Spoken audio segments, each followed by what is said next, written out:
Oh my goodness, James is here. James, I'm just changing some settings. Oh, and Nathan's here as well. Cool. Good. That means it's working. I've just, for the first time, had something pop up on my screen to tell me I am running at too high a bit rate. So those are the kind of things that I want to get sorted. I hope you can hear me okay. Do something then. Thanks, James. Yeah, great. Thank you. Very helpful. I'm not building a Cat 2000, that's for sure. um, I am going to be fixing this up. So the plan is I'm going to do something. Everything is juddery because I've just changed the bitrate settings. Is that still playing ball? It is still playing ball, and I can see something there, and I can see something there. Good. Still jumping. My laptop does not like this at all, and my young lad has just come to the shed door to go, huh, Dad, you are actually streaming. Yeah, fine. I shall stop waffling. 7 people in the 7 people viewing, 3 people chatting. Good. Right. For those of you who don't know, this is my Bratarootwo.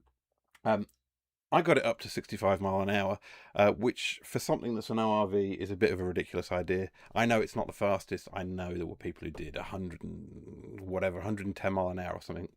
But theirs looked like frogs, and they had the wrong number of wheels. So mine is, I am quietly confident, the fastest 6-wheel Tamiya there is in the world, and I'm sticking to it. Tom Lee posts all his things. Used to post his things on Tamiya Club. He hasn't done in a while, but yeah, he doesn't have anything in that range. The fastest 6-wheel Tamiya before this one was about 40 mile an hour for Kong heads and that kind of stuff. So I am claiming that and keeping it. Random Pants here, cool. This presumably means I'm getting a few of the Poor Boys RC speedrunners in. I thought I'd wear the t-shirt for the day. Good. James says it is all working. Good. Apologies if there's any lag. I have tried to set it to fairly low latency in terms of the feedback. I think there's something like 4 or 5 seconds. So between when you message me and me being able to see it and you getting a response back, there's going to be that kind of time lag between it. But should be okay. Sounds good. Yeah. You can't see. I will move this camera. I appreciate I'm in a really weird setup here with a camera there. I've got my streaming style microphone here, so assuming that's working correctly, which everything suggests it is, that probably makes me sound the best I've ever sounded. Good. So I have no idea how this body, this massive body, survived the crashes I put it through. I don't really remember how big the crash I did at the Sandy Bottom, Mark's Sandy Bottom, but I somersaulted it again when I broke the rear end, and still this stitched together body is still going strong. In 2 weeks' time, I'm racing at Revival. I can't run the Bratarootwo because it's got too many wheels and it's not a Wild Willy 2 or whatever. So I'm not going to, but I am going to run this body and I'm going to revert it back to just being a 4-wheel shell. Let me get that out of the way. And I will move the camera nearer and jig it around. I do have a webcam on my laptop, so you'll be able to see me really badly on a webcam, but you should be able to see the truck itself and me manipulate the truck somewhat better there. Cool. Matt M&M, I don't remember the name. But yes, more speedrunners. Thank you very much. Good ticket. 30 mile an hour in open class. 30 mile an hour in open class. Then you beat Tom. Tom managed, I don't know, 24 mile an hour in open class. Sorry, Tom. But on the flip side, Tom, did all the 3D printing work and supplied me with enough parts to be able to build it, repair it, and still repair it again today. I've got a collection of parts just here that I could show at some point. But yeah, this is a sorry state of it. So the Sandy Bottom off-road run, I'd done that run the week before the final runs of the speedrun challenge. So I literally took it as is. I raised the body get like a couple of points on a body post, and I just swapped the big regular tires back on it. So there was no suspension travel, all of that kind of stuff. It was completely enough to let me go and play in the sand, but not set correctly. The job now is I want to get some of the spacers back out of these shocks. They've got so little travel, so we'll do that. But we've also got to take apart all this rear end and restitch it. And I thought I could probably do that live, so that was the plan. Let me move the camera and that kind of stuff. Cool. Let me move this camera. I've got a beer on the go as well, you know. Needs must.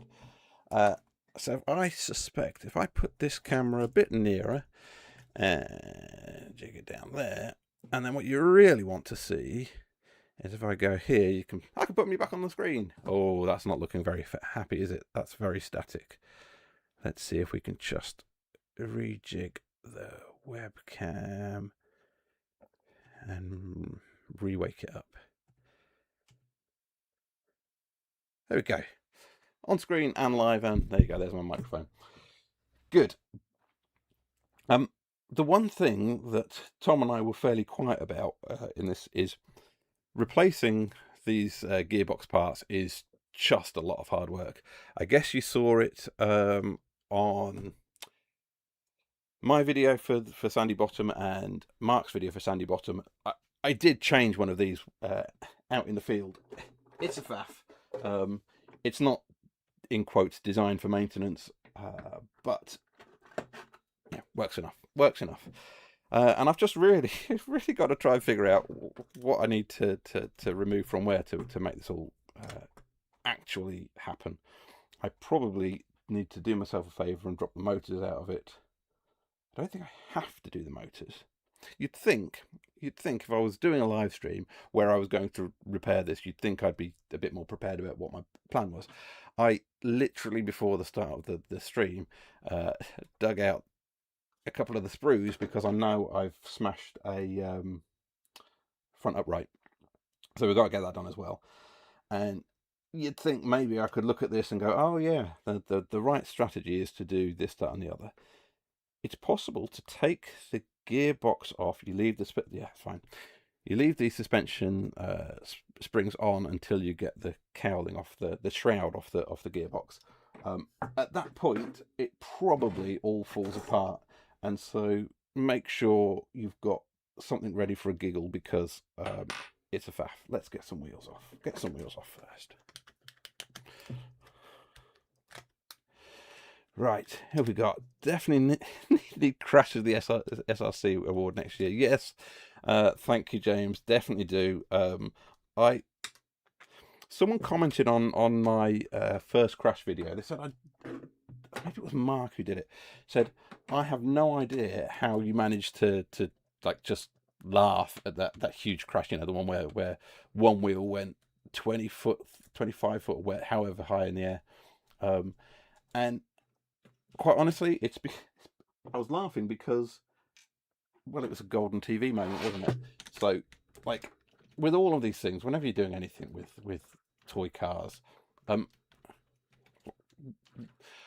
would say, what's it matter if you break it? Now, I know James Cowley is in the chat, and he's a guy who races, and he races a rare Losi double X4. So when he breaks apart, that matters more because he can't necessarily get hold of it.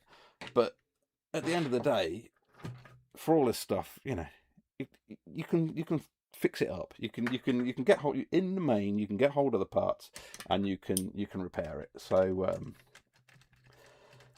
yeah, I'm not that worried about the crashes. It's all part and parcel of having fun. It does mean that I then have to go spend some amount of time fixing it all back up again. What wheel adapters do I use to get those D-boots on? That is a great question. So let me. I was going to say I've got one prepared, but I've still got a wheel attached to it. Let me take this one apart, and you will see on here much better. I am using. So this is a bit of a custom thing. Tom and I decided that we didn't want to go with the full Ampro setup. So this is basically like a gearbox, like the Ampro gearbox, but adapted so that we can run a pair of them stitched together, so extra parts to be able to do that. Now, if you know anything about the Ampro engineering guy, I cannot remember his name. I know it begins with an M. Anyway, if you know anything about it, he's done his whole thing. He's done his whole arms and hubs and everything. And I knew in advance I was going to crash it, and I knew in advance I was going to break it, and I don't trust any of the 3D printed parts. So the intention was always to use. Here you go. You can see that in the light enough. It's getting dark here already. Those are WRO2, so Wild Willy arms, and Wild Willy hubs, and Wild Willy upper arms. Fine. These are Monster Beetle UJs. So one of the reasons I had a Monster Beetle for this is because of the UJs. I've just seen this one. If I get in the camera, you can see there that actually the pins come out of the UJ. So there's another thing to do on the way past. Fine. Your question was what adapters did I use? So these are it should focus. Okay, here you go. These are the like Frog regular 12mm kind of adapters you would use. Because of the track width I've got of that compared to a Frog one, I've actually spaced it with bearings. It's a trick I did on the drag hopper, and yeah, it's not great. You know, these are basically unsupported bearings, but whatever. It allows me to run. And then over the outside of that is kind of like a 12 to 14mm sleeve. So let me pull that and show you.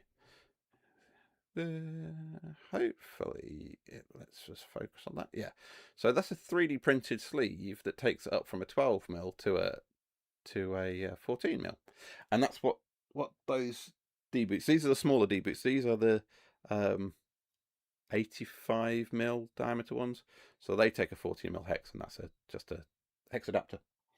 I found them on eBay, so I've had them quite a while for that. Really helpful. So that's that one, and I know I've got to do a few things to get that all fixed. Good.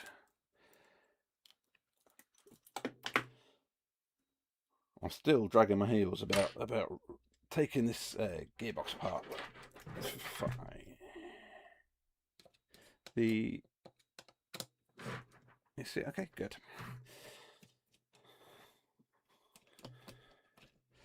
And for anybody who's built a Frog, and I know the racer guys, the likes of James, was like, "What is a Tamiya? Why would you ever go anywhere near a Tamiya?"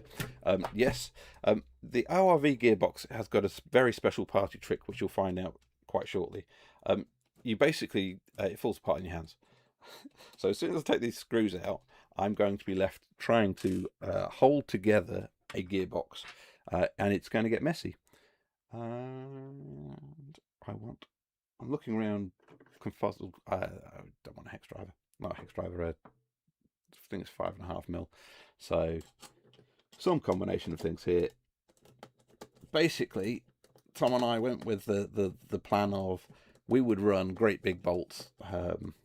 The regular Frog gearbox, for anyone who built one, is like clamped together this same kind of fashion. There's pass-throughs in the gearbox with sleeves, and we just went with the attitude of, well, we'll use that to hold it all together.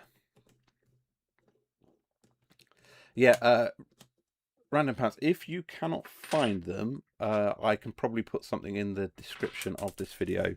But if you look up, yeah, 12 to 14mm adapters, you will almost certainly find them. And it was just like a pack of 4 3D printed ones, something like that.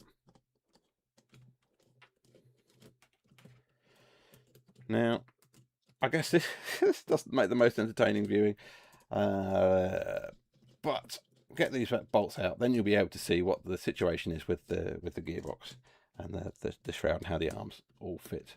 And I guess it's a bit tricky with me trying to do it on screen. It doesn't really help, and trying to cut corners because I don't want to do the ESC. I don't want to do what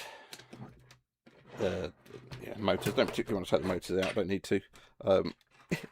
These motors, and I guess it's good fun for the guys who haven't seen it in the speed run. These motors are 3.5 turn, so they are monstrously fast.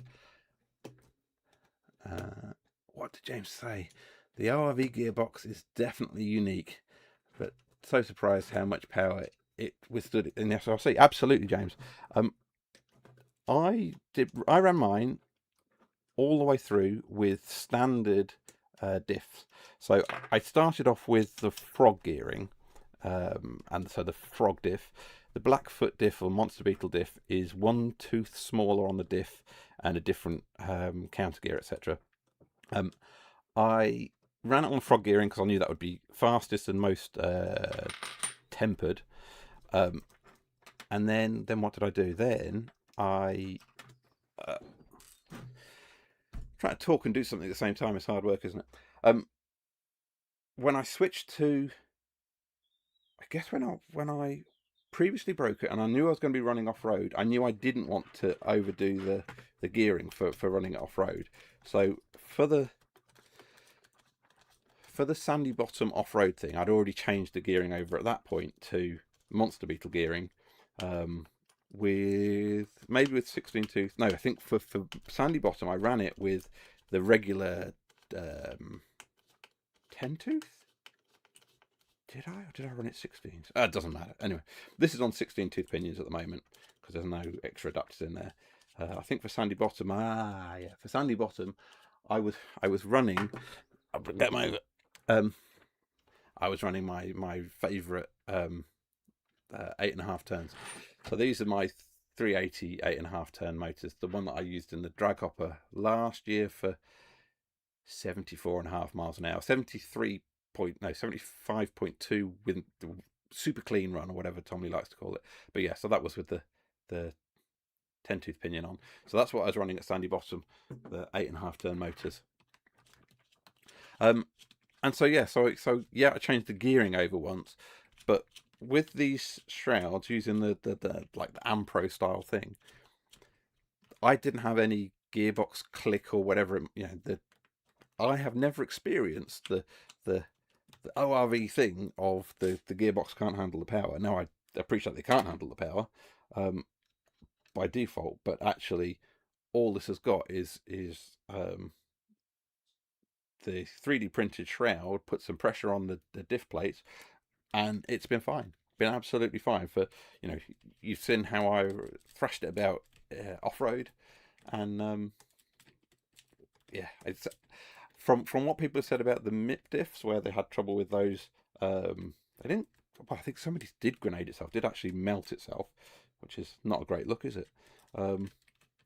Yeah, I'm kind of glad I didn't bother. So that all works out. Let me see, what's the other question?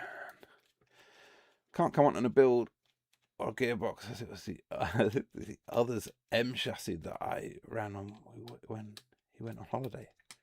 I see. I see. Yeah, okay. Can't. The M chassis wise, I don't have mine here. Well, I do have one of them here. I do have my MO6. If enough people say they want to see that up close, then give me a shout. I'll bring it down. I mean, it's literally just up here, out of shot. That MO6 surprised me how well. Yeah, I remember. I've got to do the side plates. It's been 1 month. I've had like a 2 weeks holiday, and I can't remember how this truck goes together at all. That is almost embarrassing, isn't it? Given how many times I was rebuilding it, and you would think I would have it imprinted on my memory about how this thing works, but it would appear that I've already forgotten. So yeah, I see we've got the Richard, Mr. Caprina in the house. Thank you for joining. I do have a fleet of M chassis. Yeah, absolutely. I as it turned out, have a small fleet of M chassis. I if you couldn't tell, I don't do stock, so my M chassis are all weird and wonderful. I have the MO6 that's a trophy truck. I have a MO8 that is a Tamtec 288 GTO. So that's it's a really beautiful car. It is terrible to drive. It's got a shortened wheelbase, shorter than the short wheelbase on it. So it's got a wheelbase of 206 mil, something like that. As in, I took 4.5 mil out of the shortest wheelbase, and it just likes to go around in circles. It's just really, really hard work. What I will probably do with it, and I apologise for the clattering, and what I should have done is put this on a sheet or a towel or something. What I will probably do with the ESC from this, the ESC from this one has got a gyro built in. It's not a very fancy gyro, but it's gyro, and I will probably swap that into my MO8 just to try and tame it a bit. And yeah. The other one I've got, sponge. The other one I've got is my Porsche 934, and that's another Tamtec, and that's on a really reduced chassis. That's on the MF01X, but on a 190mm wheelbase. So, and bizarrely, that's really, really nice and easy to drive. So with with the same motor as the MO8 has got, it's just I know, only running it rear wheel drive, and it's just really nice and easy to drive. It's just it's bizarre, the difference between the two. It probably means that I ought to invest some time into sorting out the MO8. But there you go. But yeah, as you say, you like it. Yes, I do. And I picked up a tip from somebody, which was painting it up. Do it with the metallics or the mica red rather than the traditional flat Ferrari red. And I'm glad I did, because the colour of it is just really good, really, really nice. I guess, so I don't do Shelf Queens. That's probably the only one I get disappointed whenever it picks up scuffs on the body shell, because yeah, you can buff them out, but they're always there. Your latest one is Monty on the. Go on, tell me the new Monty on the 2CV base. I do not know that one. Oh, you mean the Monte Carlo Mini?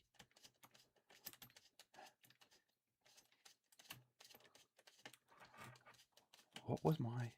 Sorry, let me go through. So Richard says he owns an MO1 that he converted to an MO2. Yes, I'd seen somebody do that on Facebook recently of converting it from front-wheel drive to rear-wheel drive. Or maybe they did it with a 05 that they made into rear-wheel drive. Maybe that's what I saw. An MO4 with a Beetle, yeah, and an MF01X with the Beetle body, yeah. And a shortened TLO1. Well, the TLO1, then someone will tell me I'm completely mistaken. The TLO1 is basically the full-size version of a. I mean, it's an older chassis, but it's effectively the full-size version of the MF01X, isn't it? Someone will tell me otherwise. But yeah, the parts are interchangeable. TLO1 and the Wild Willy parts are the same as well, I believe. And from James, what was my favourite other entry in this year's SLC apart from James? Of course, James, your one. But apart from James's, so obviously I have to say Tom's, and yeah, clearly, do love Tom's. Yeah, everything we got onto sorting these out within hours of the announcement. Like I know, James, you were ready for it being the ORV. We weren't. Tom had signed up to building me the bridge piece needed to make a dual motor BTO1. That's what we were convinced it was going to be, and that's where we were headed. And then what? So then it was the ORV. And it was like a matter of hours. Within a day, we'd found the Ampro parts and we decided exactly what we're doing. And then Tom just absolutely got on it. But what was my the one that's no surprise is Tonic RCs. I absolutely love everything that he puts out. It's it's always an amazing piece of artwork. I did know I did know he was doing a six-wheeler. He'd said something early on about in relation to this, and he'd said something along the lines of, "Oh, this he knows this won't be the only six-wheeler," and I don't think at that point in time he knew that Tom was doing one. So that's where he'd let slip, and as soon as he'd said that he was. Oh, that's right. As soon as we'd seen his teaser video of it being the Hummer, I don't know if anyone has seen it, but you know, the Fast and Loud guy, so Richard Rawlings, the Gas Monkey Garage or Gas Monkey Garage, they actually bought and then finished up, but that they got hold of a six-wheeled Humvee, and that's the inspiration for Tonic RC's one. And you know, he hasn't, as you said, he hasn't done a direct copy of it, but it's definitely inspired by. And that is probably my favourite entry, but it's a bit of an easy answer. So yeah, you say Tonic, absolutely amazing, and it was always going to be, you know, you could guarantee no matter what he does, he was going to run up to the wire. Get an entry in just about in time, and no offense to Tonic, sorry if you're listening. Well, if you're listening, if you watch this back, he was never going to get super high speeds or whatever. Was never going to afford himself the time to be able to do that. And you know, the guy that makes masterpieces, doesn't he? So you can't knock him for that. Right, I think I have taken everything off. He says. Which pieces still come off? Right, fine. So there is a bridge piece here, and that is the one you see. Then we have these side pieces. I should turn it so you can kind of see. So yeah, so the ESC is on a bridge, and that's a tighten it all together. And then we also have. I try not to break anything. We have side pieces here, and if anyone knows the MFO1X and TL01, there's the battery holders.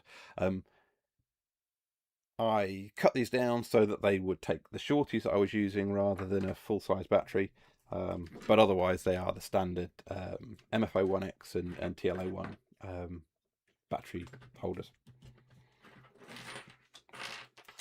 So take the one off the other side, and then we are in a position of being able to make the gearbox fall out.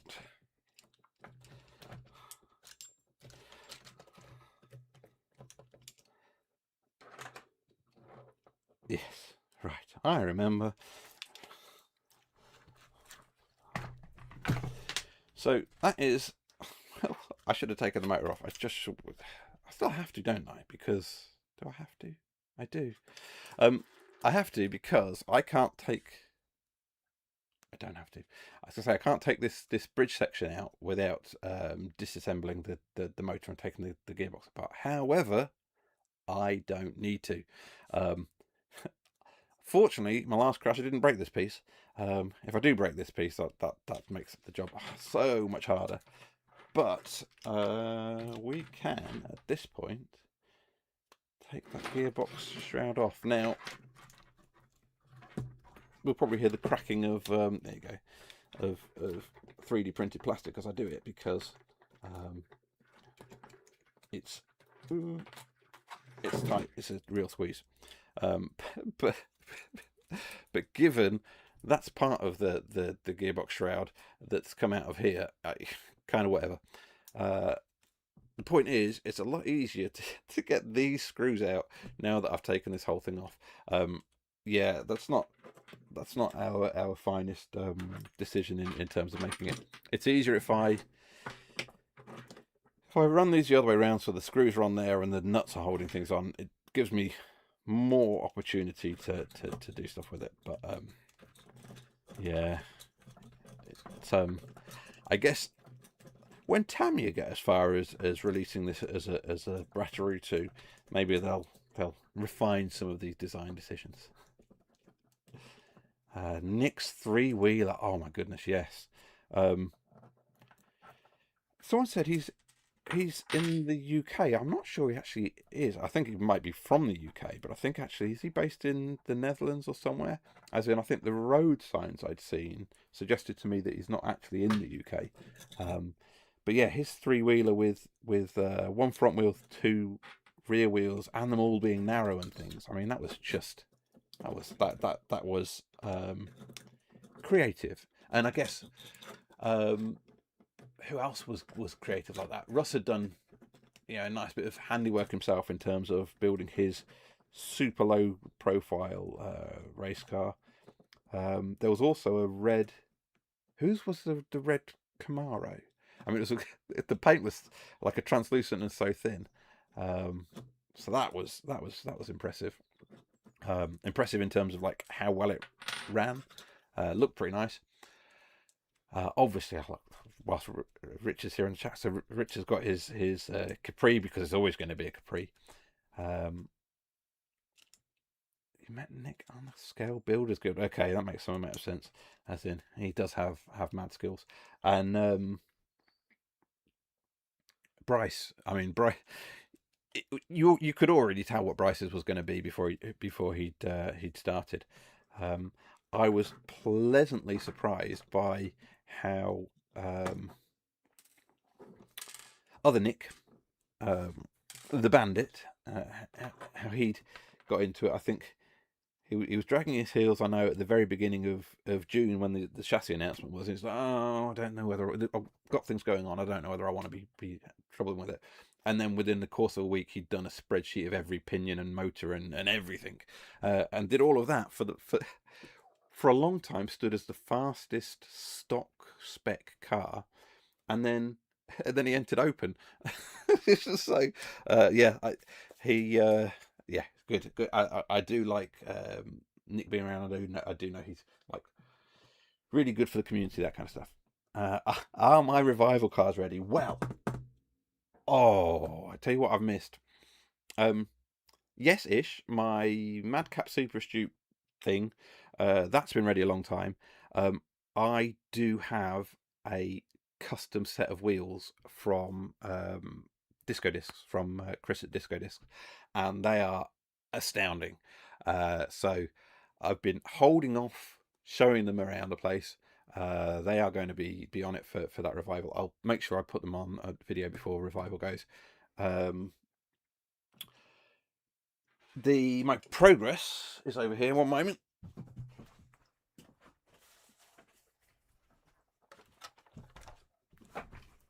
It's progress. It's running a what's that? A TZ Superstock TZ motor. The reason it's running a Superstock TZ motor is because I just needed something put in it. That's actually for my Tonic RC Honda City Turbo. I ran this at can't remember, Eden Park. I ran at Eden Park, and I promptly lost a wheel because I hadn't thread locked the nuts on. As in, I thank you, James. Thank you for the tip of James Cowley, for the tip of, well, yeah, just put some thread lock on the nuts and let it dry. Yeah, this is the first car I've ever driven that I've got Yakomo style screws holding the wheels on. So these are actually well, they're Pargu store adapters, but basically Yakomo adapters, so that I can have one-way bearings in them. So this doesn't have a diff on the front, so it's got one-way bearings in the hubs. The real, like, the box spec car should have one-way bearings in the wheels themselves, but actually I've adapted this so that I can have your Yakomo 834 wheel adapters all round, and they fit, so that's good. So is it ready? It's ready enough, but when I say this live stream is a dress rehearsal of the one I want to do, I have a Team Blue Groove body to paint up, and my plan is for it to go a bit Star Warsy, a bit like my Madcap, and a bit like my Tom's. So get those done, get that body painted up, and then it's ready. It's ready enough. It'll run quite happily. It will run. Apparently they explode gearboxes. So, so the one thing I do need to get myself prepared for is I do have diff outdrives, so that I can rebuild the worst gearbox from that car. My TV is showing the screen really, really late, so sorry if I'm more delayed than I was previously. Let me catch up on some of the things. Oh my god, car's ready. Yes. Oh yeah, yeah, the same guy. I can't remember his channel name. VCSI or something. VCSI 8089, something like that. He did a similar thing with a grasshopper last year. That he actually put a truck body, the buggy ra truck body on it last year. This time, I guess he used the same long rods or whatever, but just put the slimmest amount of polycarbonate on. That came to the wire. I think I beat him by a mile an hour or something like that. Yeah, he's just crazy with some of those builds. Richard's going to run a Zach speed again next year. Yes, absolutely. I'd be disappointed if he didn't. Nathaniel from Malta, hello. Enjoyed my Bratarootwo vids. It probably shows I thoroughly enjoyed making those vids. So yeah, I had absolute the masterpiece. The masterpiece when I did that was making a box art for it. I'm being waved at. Where am I being waved at? Oh, my son is is at the window. I think he's probably getting himself to bed. Yeah, makes some of that sense. Where I was, I've completely lost myself. Yes, yeah. So from the moment of deciding what I was building, and then I just kept getting like silly ideas about how to present it, and yeah, it was just really good fun. Don't think I've seen a progress before live. Does Richard, does this count as live enough, or do you mean you want to see it actually running? I'm not going to run it now, obviously, but I good. I'm pleased. I'm pleased that that it's entertaining for people, and it's going to be running. So I'll get some footage of it running at Revival as well. It is a special buggy from Kershaw. It's terrible to drive. I have a habit of doing this kind of thing to myself. Terrible to drive, maybe that's a bit too mean, but it is. All right, so I can put them through there. I'm just trying to figure out which bolts I can put back in. Terrible to drive. The trouble is the rear steer on it is brutal, and I'd already heard that apparently people basically turn off. Oh, YouTube is not. Am I still here?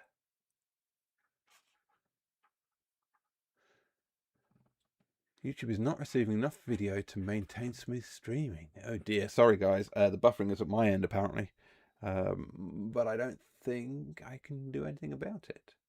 That's annoying. Fine. I'll keep talking and let me know in the chat if there's anything that it's. I can probably do things like reduce the bandwidth or something like that. Fine.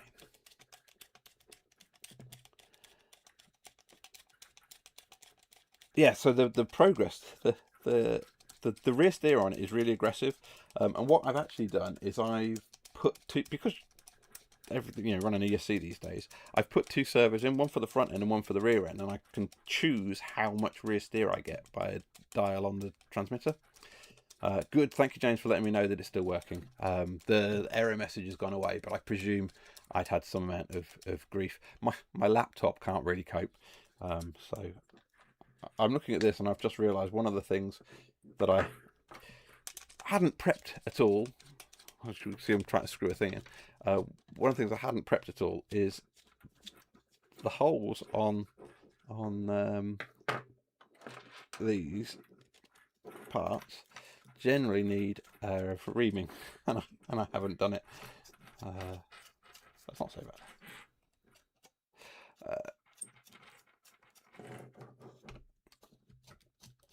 I've got 4 RSAA NICADs. Are they reviewable? Well, that's a good question, isn't it? I don't know. I no comment. James Madby RC will tell you more about that for the vintage stuff. He's really good for it.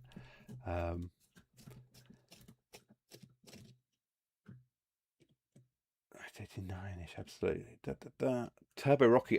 Turbo Rocky, I have seen race multiple times at Revival and at Eden Park, and it's amazingly capable. The Turbo Rocky is. Yeah, it's quite neat about how capable that is as a buggy, given the age and whatever. And chain drive is a thing, isn't it? Go on, we'll do a bit of show and tell. In my drawer here, there is a javelin, and and in my drawer here, that's a Riri javelin, and then this immaculate one is an original. So those are still to come on the channel somewhere along the way. The plan is to make one javelin for racing, and have the other as spare parts, depending on quite how good they actually are. The vintage one, like I say, is totally immaculate. No body, but the Riri has had such a hard life. I bought them secondhand from Japan. They were a good price, but it's just amusing the abuse that the Riri one has had. Chunks taken out of it, all sorts. So yeah, but I do know like the vintage Kyosho plastics are actually pretty good. So I'm not too worried about like running old plastics and causing myself any trouble there. Yeah. Revivable. Oh, sorry. Yes. The simple answer is anything can be run at Revival. the running off AA NICADs or whatever. You does say Revivable. The trouble I've got is I can't see. so yeah. And these are fairly new glasses, but yeah, I can't see. What's my thing about the Revivable? Anything can be run at Revival. I guess hobby grade is the expectation, so you won't see it listed on like the Revival sheets, but basically they take things based off the year that they're in. Things like grasshoppers are listed for Revival, and are they the worst performing things? I don't know. I did see for the recent Revival, the one for Hearts, there was 1 or 2 brats running around, so that was good.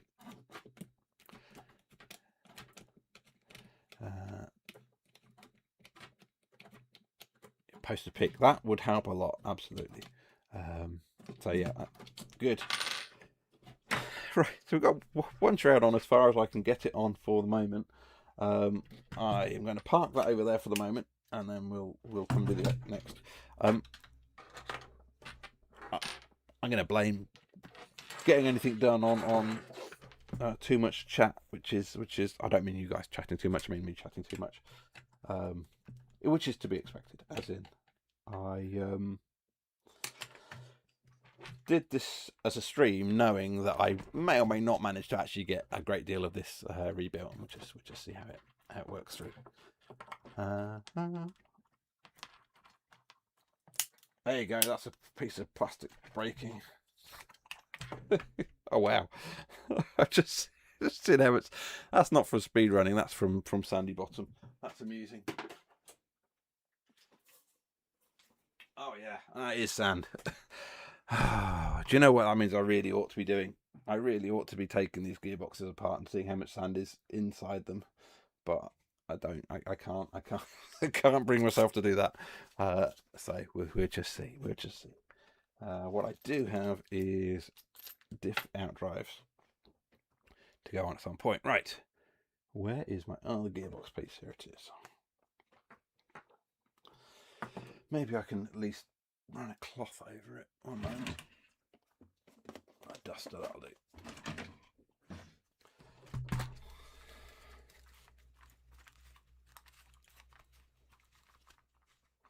Yeah, I don't know. I don't know how much sand is in those gearboxes, but Um,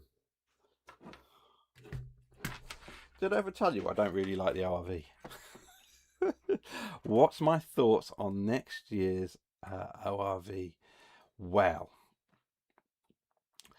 I don't think it'll be. We've had two buggies in a row. I don't think it's going to be a two-wheel drive buggy.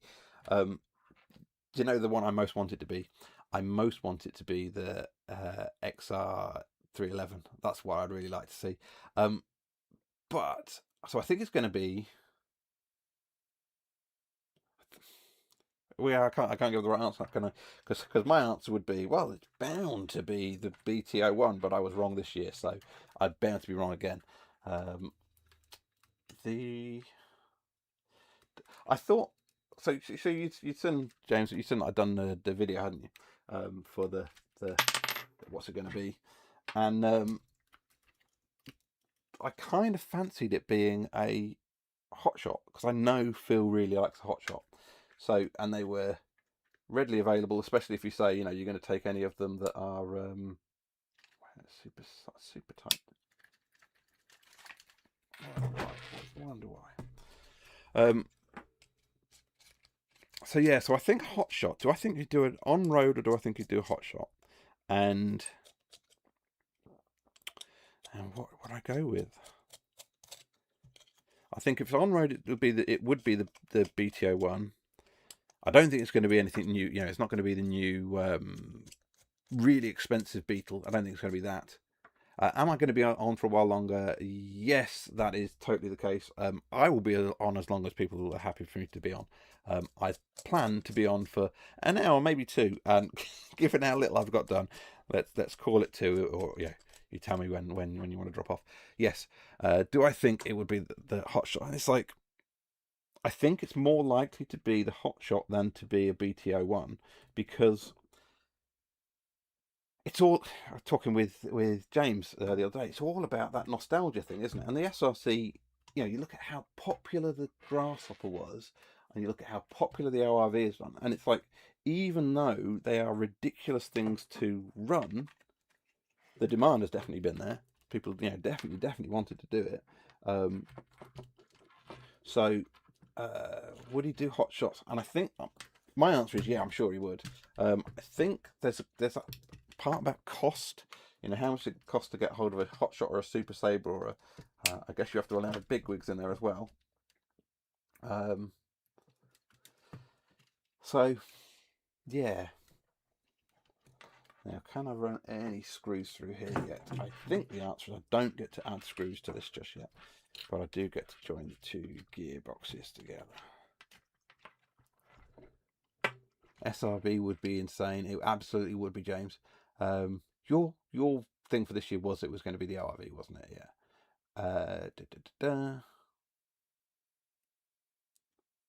You have a strong hunch it'd be the SRB. Wow. I don't know. My concern is that maybe it's just I say too soon, and I mean that too samey. I think it's a you don't get the audience if you do the same thing every year, and in that regard, it would be good. I'm not knocking that in the slightest, but I wonder whether the concern would be, well, actually, it's not different enough, and I think that might have been even a concern doing the ORV this year. Is would it actually be different enough to work out? I'm desperately trying to get this lined up whilst having stuff dangling around the place. It's not the smartest way to do it, is it?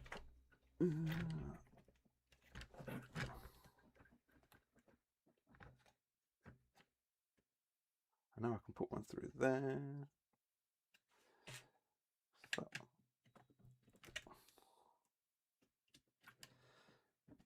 I'd like to claim that this is great watching, but it's not, is it? I apologise. Let me get this bolt through here, and then let me do something else. Yeah. So yeah, the I mean, she saw I did a video of what things. It's not going to be anything ridiculous. It's not going to be like an Avanti or anything like that. That would be literally absurd, wouldn't it? So where do you go? And it's, I mean, how much is the SRBs? They've got to be pricey as well, aren't they? So there's that risk of pricing people out of being able to compete anyway, and then that's no fun, is it?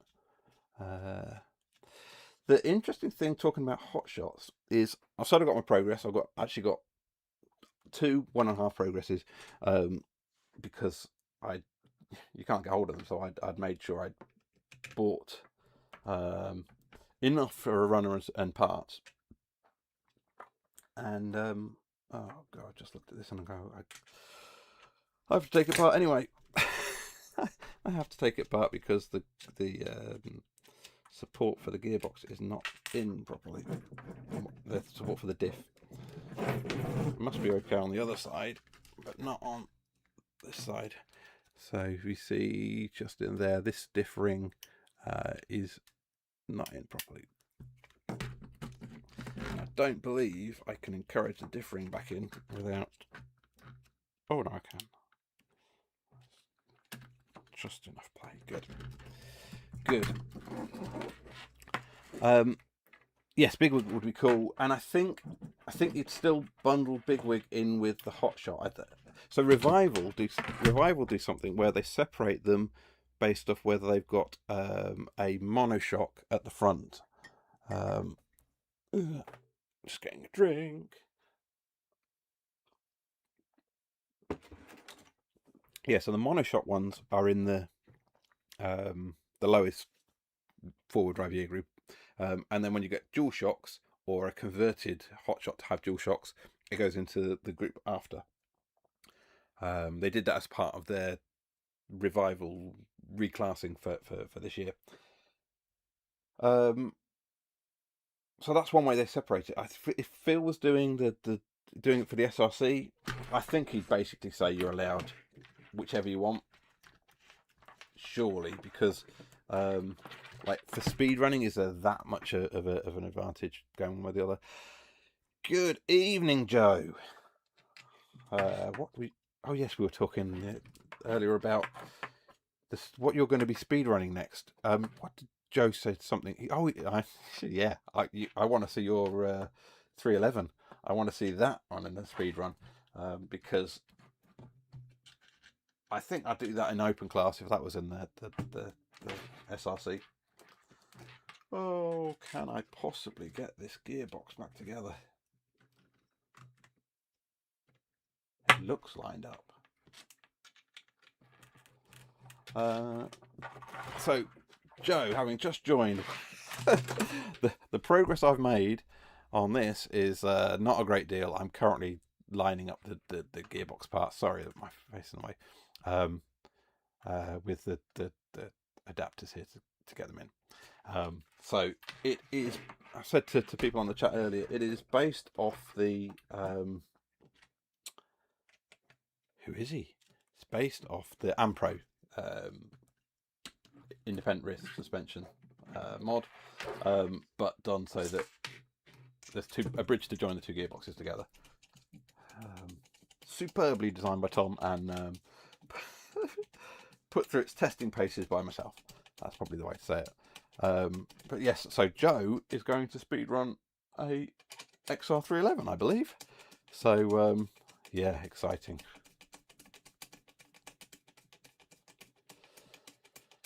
And you are right, James. Phil has a difficult decision for next year's SRC. Absolutely. I think he's been really pleased with how it's gone this year. I know he was like originally expecting more entrants, based off the people who'd like registered interest, that kind of thing. So I don't think he was disappointed, but I do know there were slightly fewer than he'd originally anticipated. Well, it's bizarre, isn't it? It's more than he originally anticipated, but not as many as signed up for the messenger chat, that kind of thing. So in that sense, it's like like it's all good. It definitely was more than he was originally thinking we were going to take part. So good.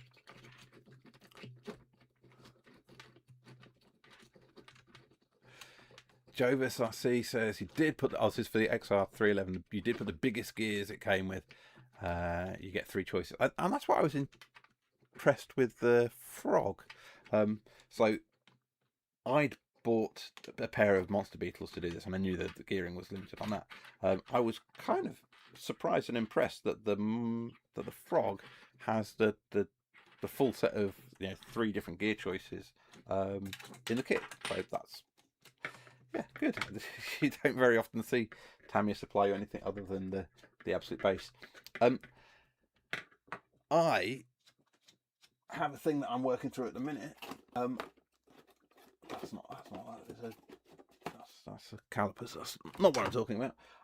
I do have my my little Samantha Fox Spec B, and I don't know whether Phil had mentioned it on his review. I'll perhaps go back and watch it at some point. This comes with multiple gearing options in the box as well. So it's got 2 spurs, 3 pinions, and out of the box it's got the slower speed, fastest acceleration config.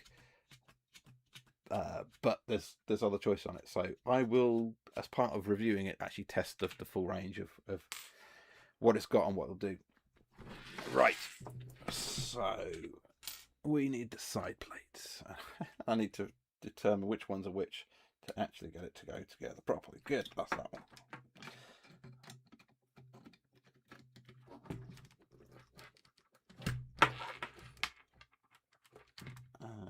Why is it not? Oh, it is. It is gone cleanly. Fine. I was just about to complain why won't it go together, and it has gone together. So I'm just complaining and muttering to myself for no particular reason.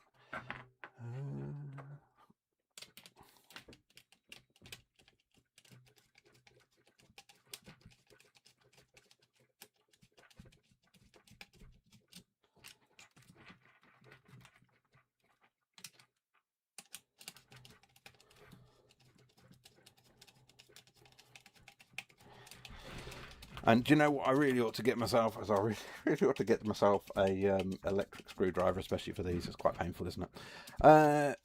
Fine. So, so James, you asked about the next year's speedrun challenge. I guess. What do I guess? I don't know. I think. I can't bring myself to be sure that the speedrun challenge is going to be BTO1, and I do really want to get that dual, what am I saying, dual motor thing like off the ground. I'd like to say that I am making mistakes putting this together, because I've just realised I'm putting this one bolt through, but I haven't put the piece on the other side, so it's not going to go very far, is it?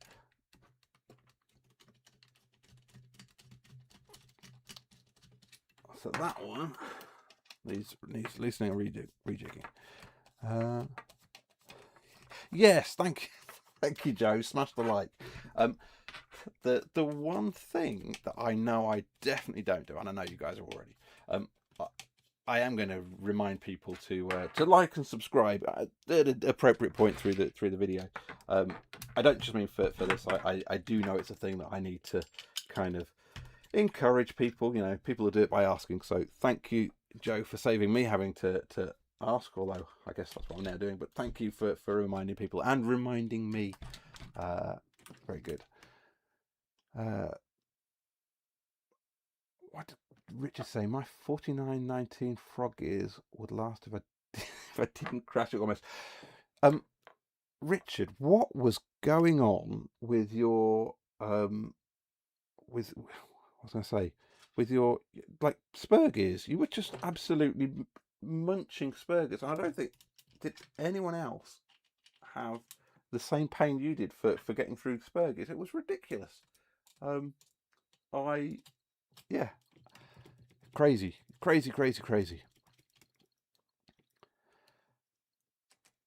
BTO one is good for NASCAR. Oh, I see. Yeah. Sorry. Took me a moment. Yes, yes, I'm sure it's excellent for NASCAR. Um, yeah, yeah. The who was it? It was Gavin on RC Kicks, wasn't it? Who was like spent the effort to try and take out some of the ridiculous amount of slop in it. I haven't built one. I got as far as buying a couple of chassis, as in I was my getting ahead was getting hold of chassis to be able to put through the work to adapt them, and yeah, that's as far as I got. I haven't built one yet. The other one on the same kind of topic is, what are people doing about the new June? What do they call it? June beetle. Stop, they don't call it racing June beetle. They call it something June beetle, don't they? And yeah, what's the thoughts? I know it's ridiculously expensive. I totally get that. I can imagine Joe's going to get hold of one and he's going to absolutely thrash it. So do that, Joe. Your 50th Porsche thing, that good. I'm glad that somebody is running them properly. But yeah, the June Beetle. I've put my order in to get hold of one. So I do plan on getting one and building it. I don't know that I will actually. What was I going to say? I don't know for the June Beetle I'll actually ever put the Beetle body on it. I've got other plans. It looks interesting enough, you know, with its trailing arm suspension front and rear. Now I don't. Bizarrely, I want to build it mostly like a BBX. So yeah, maybe I should have saved my money and got a BBX. But my plan is to build another trophy truck or similar out of it, like a Baja truck, and yeah, that's where I'll go. I do like the trailing rear arms on it. It's quite nice, quite special. I've just realised I said to you at the beginning of this video, I said it's easiest if you have the shocks on, you know, if you have the shocks mounted on the gearbox parts before you go. And the one thing I have done is put this back together without putting the shocks on it first. So more for me. What that really means is this motor and this motor have got to come out anyway. so all of the time that I've saved by leaving those motors attached, I've got to undo to do it. I won't be doing that today. Like I say, the other thing I've got to do is rebuild shocks. They are filthy, and they're stuffed with 3 spacers in each, some huge number. I grabbed whatever CVA shocks I'd got, and I just used so many spacers. I think I used 3 large spacers on the inside and 1 large spacer on the outside, to just limit the travel a lot. But that's what it was. So those spacers need to come out, because this is going to be fully off-road and stay fully off-road. Joe's not going to do the dung beetle, yes. And Richard really likes it, and with a livery plan. Good. And I presume when you say a livery plan, that means you're not doing box art. So good. I mean, each to their own. I fully appreciate that people, you know, some people really like box art, and that's good. Some people don't want to do box art; and they want to do something different, and that is also good. And that's what makes the hobby fun, isn't it? Seeing what different variations for things people come up with. So good. I like to see. Whilst I like to see box art ones, I like to see ones that are not box art as well.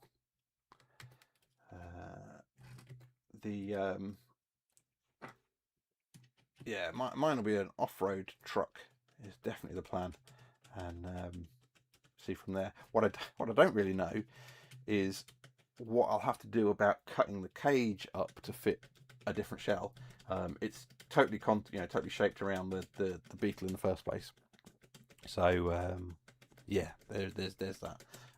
My plan, as much as anything, is double check what the wheelbase is, check what the width is and that kind of stuff. I'm not too concerned about the 1/9 scale thing because frankly, like, everybody else probably calls their trucks 1/10 and they're exactly the same size as that anyway. So I'll just measure it up and or look up the specs and order something in. I had a great plan for what my body was going to be for a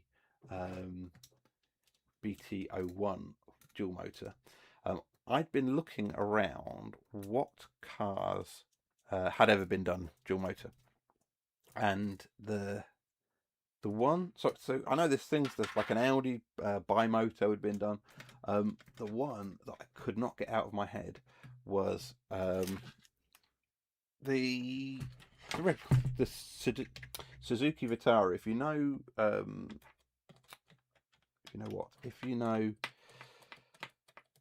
Gran Turismo, you'll know the Escudo in that, which is a Vitara.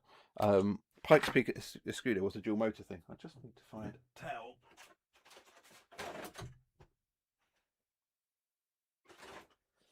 It is hot in my workshop, surprisingly. I mean, it's insulated, but it's surprisingly hot given it's now gone 9 o'clock and cooling off outside. Yeah, so for dual motor, the plan was to get hold of an old HPI. Oh, I've ripped a wire out of a sensor cable. It might go back in. Look, that is going to focus. No, maybe not. Okay. That was from the last crash because it just it just spewed its guts everywhere. So that may be on borrowed time.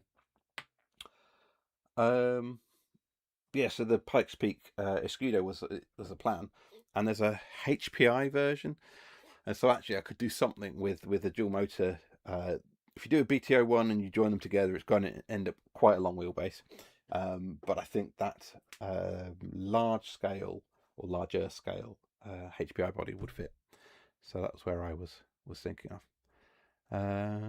And yeah, James, you're right. The BB02 is expensive. I mean, the BB01 was expensive and came down somewhat in price. I guess the BB02 will come down in price. I think the US price for it is like the same, like $350. And current exchange rates, that puts it more favourable. But that's probably not even including taxes. And Joe would tell me, yeah, it's not including tax or whatever. Exactly. It's like the when you stop and look at it and go, well, actually, that's a lot of money, and you can do something else with the same money. So no, I totally hear that.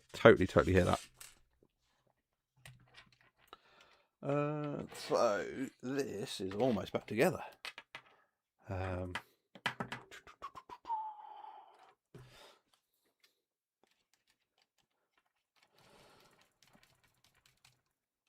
I've mentioned it in another video. I am a big fan of these. I've got these Wearer hex wrenches, but they're ball-ended ones. So you you really need this to focus on this camera. This is my camcorder rather than my phone. But it's ball-ended, so you can actually, use it at a range of angles. Now, it is not built as strong. You can't absolutely wrench on it like you can with a straight edge one. But yeah, it's good. It works on places that maybe hard to get to, that kind of thing. So yeah, it's quite pleasing. And they're done with one of these things where the end rotates, so you can have that in your hand. He says in your hand and turn this while still applying pressure. So they're good. Very pleased with those. I have a longer screw left here than I expect, and so that means I've pulled something from somewhere that's wrong, haven't I? Because that can't possibly go in those. It's too long. It's like, oh, that's come from the shocks. That's why. And so if that's come from the shocks, that means I've lost a screw. I just apologise for moving the camera. No, fine. I have definitely, in this process of manoeuvring things around, I have actually lost the screw. It's fine. I will dig one out of my parts bin and put a new screw back in there. Fine. Where are we at? So that's most of. Yeah, get rid of that. That's most of the gearbox bits together. What am I doing? I'm doing great. Two things at the same time. Yeah, exactly. I definitely agree with you. And it's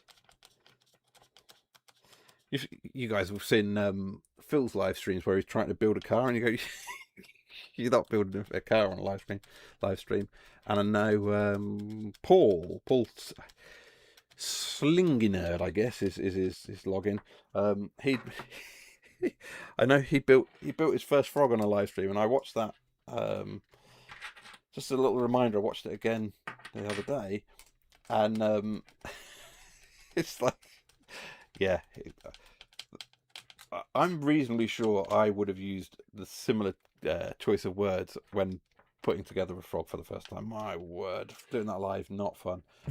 And so I'm, like I say, I'm tempted to give airbrushing on a live stream a go, because I surprisingly confident in my ability to do it, and I think I can probably manage to paint it. And I think you guys might be interested in seeing actually that it's quite straightforward, it's quite quick, it's quite easy. The difference between like acrylic airbrushing versus paint cans. In a 2-hour session I could paint an entire body shell, and I'm not I'm not a good painter. So yeah, it's good. Yeah. 2mm ball hex wrench, and that's what that one is. But I've got a full range of others, and yeah, they're just, there are places that you can't get a wrench to, that they just make so much sense. Right, shall we get some suspension on? I think we should. That is from the original front. James Cowley, if you're still here, I don't know if you are, you will be pleased to know, James, that these are done with screw pins. Look at that. That's proper Tamiya, that is. Yeah. Good to see you, Joe. I guess, yeah, you've got to make food for the littlies. That's because it's, must be lunch. 130. Madby, what was the thing? Fastest speed ever done, 137. Whilst I was hustling this truck at 65, all of 65 mile an hour, I don't mean I didn't enjoy it, but like, that was a speed beyond which I was comfortable with what I was doing. So I can't imagine what 137 mile an hour is like. I know the drag hopper doing 70 plus scared the producer out of me. The Bratarootwo, it never. Richard, you had yours decided it wanted to kill you, didn't it? So yeah, you had your one decided to beeline for you multiple occasions. I never had that, but I mean, when this is, you know, fully up with 2 motors, 2 batteries, blah blah blah blah blah, it's a heck of a lot of weight to be running around the place. So yeah. So yeah, the mad props to anyone who's making them go. Like, I don't mean these, I mean any cars. I know Tomley's off at Rosser and they're doing the 200 mile an hour pluses and all that kind of stuff again, aren't they? But that's crazy. I can't comprehend that.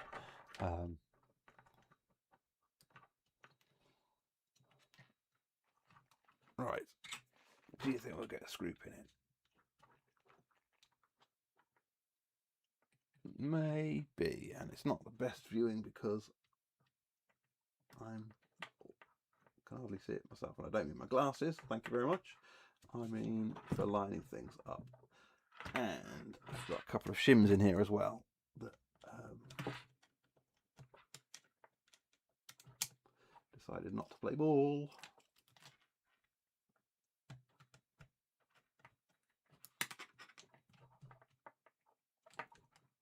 I recall what I did with the shims previously. I do know what I did with the shims previously. I did it from upside down. Let's put that.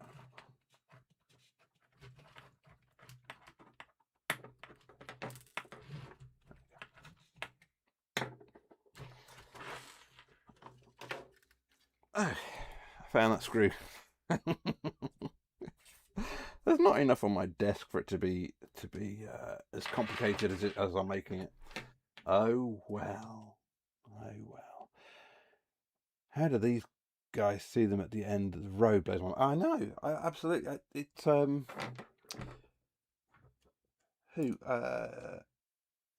Paul Coughlin. I mean, the I know some people run further. You know, like Bryce doing 110 or whatever on a regular street. I don't know. Simple answer. Simple answer. I don't know. I might give up on shims for the minute and sort those out at a later point. Oh, I know what I did.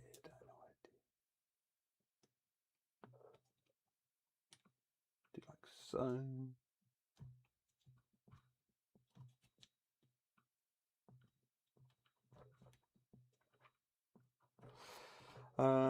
So no, we're going to give up on shims at the moment. You're not interested in me wrestling with shims, right? No lights. Oh yeah. Because Richard, you had lights on your on the front and back of your car, and even then, seeing at the kind of range that it can get to is crazy. I guess it turned out to be useful for finding finding it when it had gone off into the off road. You know, when it had gone into the long grass or whatever. Those lights were certainly useful there. And yeah, so where I'd been running it is about 400 meters long, something like that. And what? Sorry, I'm just trying to figure out which parts are which.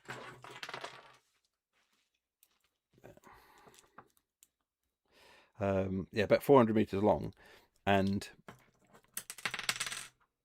that's the UJ coming apart, isn't it? That's the one that has the UJ.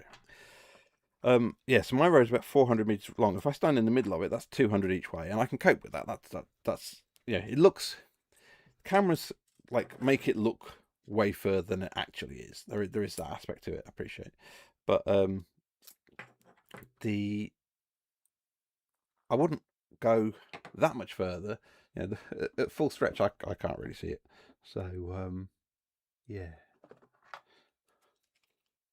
Mad props and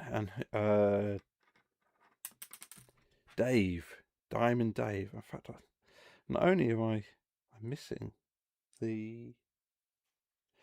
my UJ is missing its centerpiece as well. So that's going to keep me a little bit occupied. That's instantly made it a not for now job, isn't it? I definitely have some spares because I have some in my top force box. Somewhere I have got a box of top force parts, and that has the spare UJs because I've got a full set from there. But that's going to need that rebuilding as well. Let's just grab from here then. All of these are like identical in terms of the wishbones, the upper arms, lower arms, and the upper arms, lower arms, everything there. They're all identical.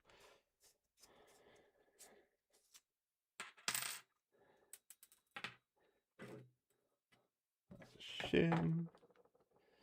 And so the only thing I've got to watch for is which way round that was on. That must have been that side. So this must be probably from the same side, isn't it? Have I really? Have I just done something really, really ridiculous and put a... No. How do I think I've got three left-hand side. I clearly don't have 3 left-hand side things, do I? I'm just being completely stupid. That there is that side. Yeah, I'm just being stupid. Good, good, good, good. Yeah, eyesight is a problem, isn't it? Mine went, and I know exactly when it went. It went. I say exactly. I had my eyes tested a few years ago, and the optician said, "And how's your near vision?" And I'm like, "It's fine." She said, "Well, you're in your 40s. Quite often goes by this." And the moment I left the opticians, I couldn't see anymore. So, I was like, "Oh, thanks, you've set that off. Perfect."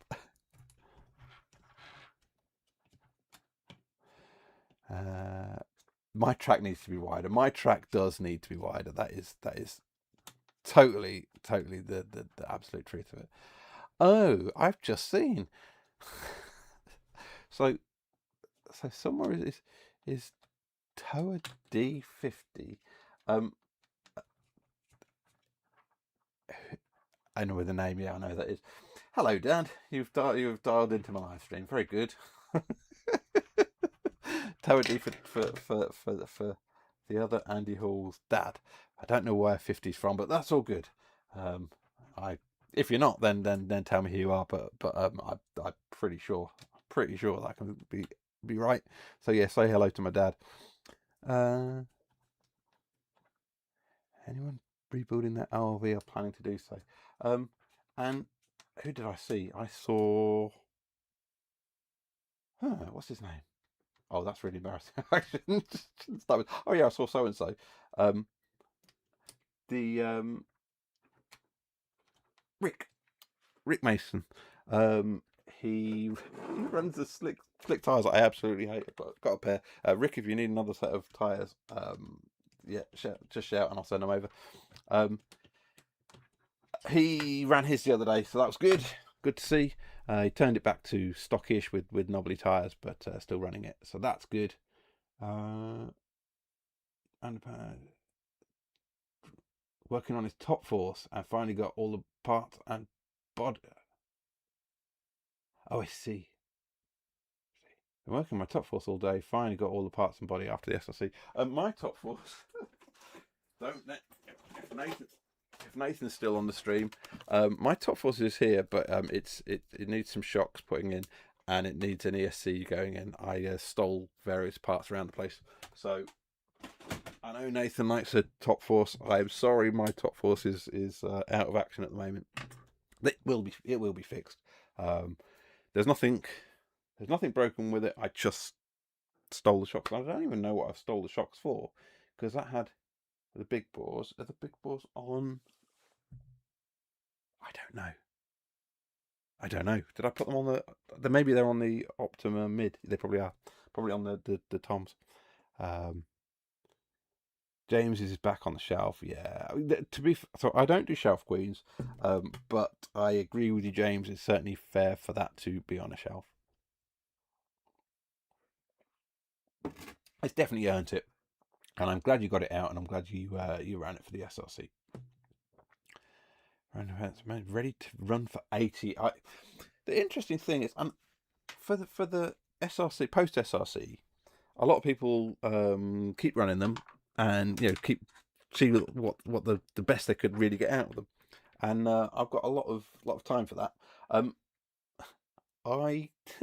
not actually that interested in doing the same with mine. I think certainly there for the moment of the actual SRC event itself. But am I allowed to say that I don't actually enjoy driving fast? Is that is that allowed? So I do really love the SRC. You've seen how much I love doing the SRC, but I don't actually like driving any of these things fast. So actually, by the time the SRC is finished, I'm quite happy to like. I don't put them back to normal. The drag hopper's still up there, and it's still well, it's not got its motoring because I stole it for this. But it'll be stay as a drag hopper. I've no no need for it to be anything else. Oh, look. It's full of surprises. There's the centerpiece from my UJ. Oh, it's not even late. Love Top Force. It is cool buggy. Absolutely, James. It is.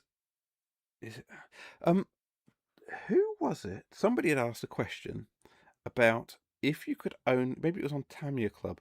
If you could only have one. It was on Tamiya Club. If you could only have one. You can only keep one RC. I think they said RC. I don't think they limited it to Tamiya's per se. If you could only keep one RC, which one and why? And like a year ago, my answer to that would have been, well, it's my Madcap. Um, because, well, of the cars I've got, that's the one that has. It was my second ever car, and yeah, it's been with me for throughout. Love it. But actually, for most of the intervening time, I'd been out of RC generally anyway. So it's not like I've been running it for 40 years. I'd run it for 5 years, put it in the loft, and got it out, like a bunch of people did on the back of COVID, and I've done stuff with it since then. But I'm not so sure because it's surprisingly hard to drive, etc., etc. Now, it's not going to be the Toms is good, but it's not going to be the Toms. Would it be my Avanti? And everyone go, well, that's ridiculous. Why on earth would you do that to yourself and leave yourself the one that's just super hard work? Why would you have that as your only car? Well, it's for me. That's when I was big in the hobby. Was when the Avanti was there, and the guidebooks that I know. The one that showed the Avanti blown out into pieces on the inside cover of the guidebook or whatever it was, and so that's so iconic. That as a driving experience, it's actually really good fun. So the Top Force doesn't get that vote for me because actually the Top Force is it's a bit too good. Um, so it's like, I know anyone might be looking at me going, well, this it sums it up entirely. The me making bad decisions is I'd rather have something that's not quite fully finished and fully perfect and all that kind of stuff. So the Avanti is a basket case. I can't deny that in the slightest. But I really do like like driving it. It's no good. I can't use it at the local club where we race. I mean, it's just terrible for things like that. I can't do indoor carpet racing, but it runs somewhere else on their polished wooden floor, and it's just really good fun. I ran it for revival the other year in the absolute pouring rain, and I started out running the Top Force, and I switched to the Avanti, and the Avanti was just so much more fun in the rain. And yeah, that's back to the nostalgia thing and all that kind of stuff again. But yeah, if I was going to keep just one, even as good as the Top Force is, I think it would probably have to be the Avanti. Long way around to it, but that's my answer. Top Force. Oh yes, random match. You did the Top Force front end. Yes. Nick, the Bandit, he did to put a Durga front end on it of all choices. Like, fine. It seemed to run okay, so I can't knock it. But I did mildly wonder. It's like I myself could have put a Durga front end on it, but I didn't really have any great plans to do so. Cool paint on the Top Force, yes, and you'll share that on the Poor Boys Facebook group, please. Absolutely. Richard, you love your Celica Group B. So that's the 959, but the Celica version of it, isn't it? Yeah, that's lovely. And would you? You said you loved driving it. Would you drive one now if you still had it? I guess that's the interesting question. Oh, look, I'm being waved at by the same child who went to bed what, an hour ago. He's just come to wave at me. So, oh dear. Very good. Good to see you, James. Thank you for joining. I going to potter for a bit longer. If people are happy to stay, then do so. I definitely not going beyond 10 o'clock. I'm happy to hang around for another half hour or so. I will at least get suspensiony wheelie bits back on. Good to see you, James. Thank you for coming and hanging out. And yeah, and thank you for helping keep the conversation going whilst I'm muttering and trying to figure things out from what I'm looking at. Good. What are the things? What are the things? I don't really want to talk about team associated stuff. I don't have a team associated at all. At all. I'm just checking because I almost don't know what I've got. I don't have a team associated vehicle at all.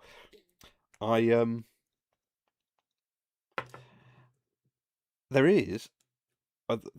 So why don't I want to talk about team associated? It's an easy thing to talk about.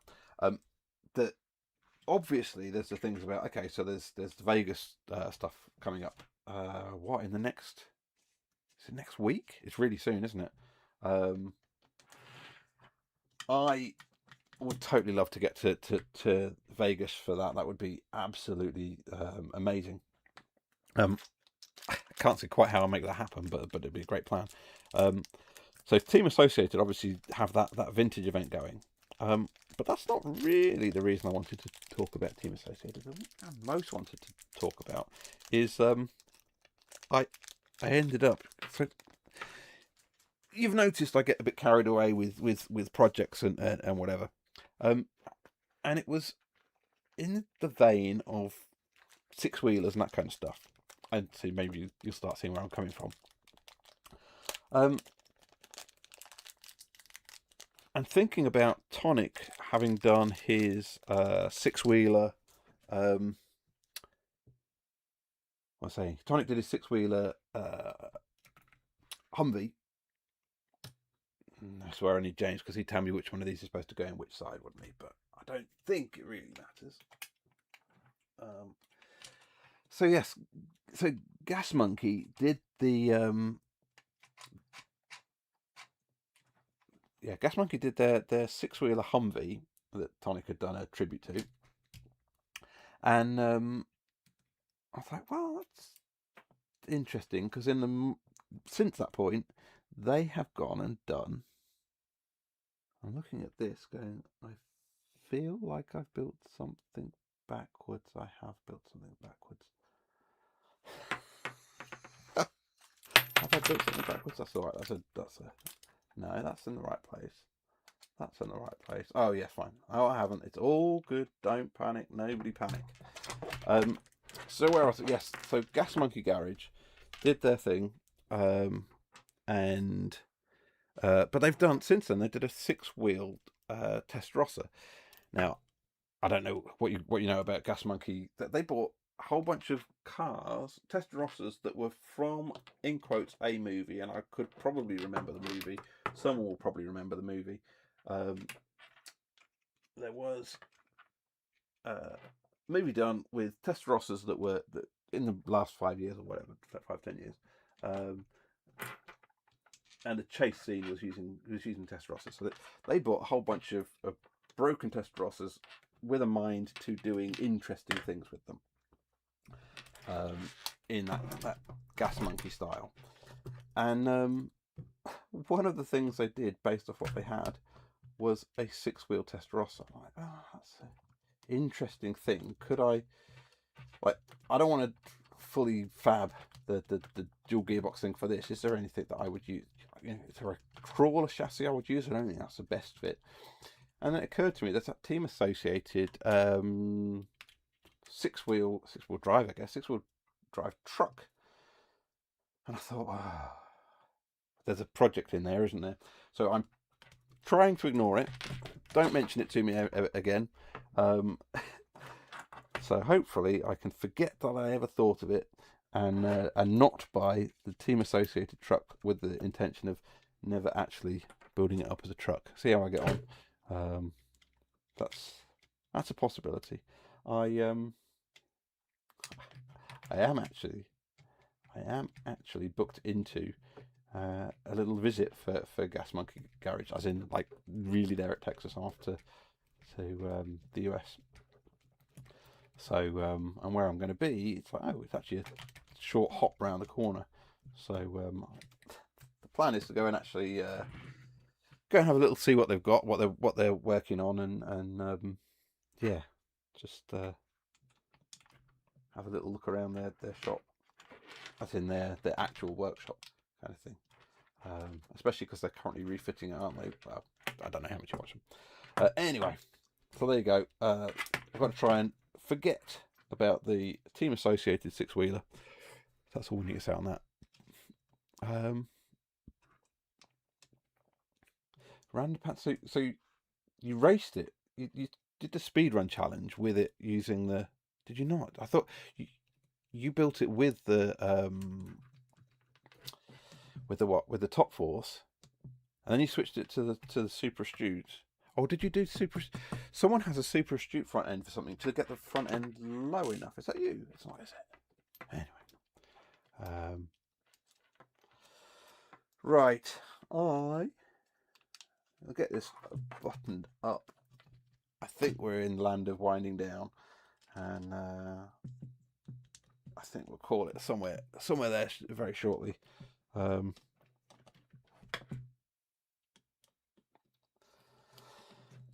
Oh, it's hard work, this, isn't it? what have you done with your Wednesday evening? Well, I almost rebuilt my my speed run challenge truck, but not quite. So I still haven't built the shocks and all that good stuff.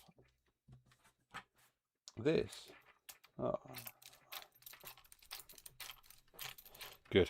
I was going to say this seems seized, and that would have been enough to make me cry. It's not seized, so that's okay. It's well, no, there is something playing up, isn't there? It's really. Why would it be that stiff? Because that's not. That's stiff because of the anti-wear grease. I put anti-wear grease on the diffs. So that's why that's stiff. And then this one.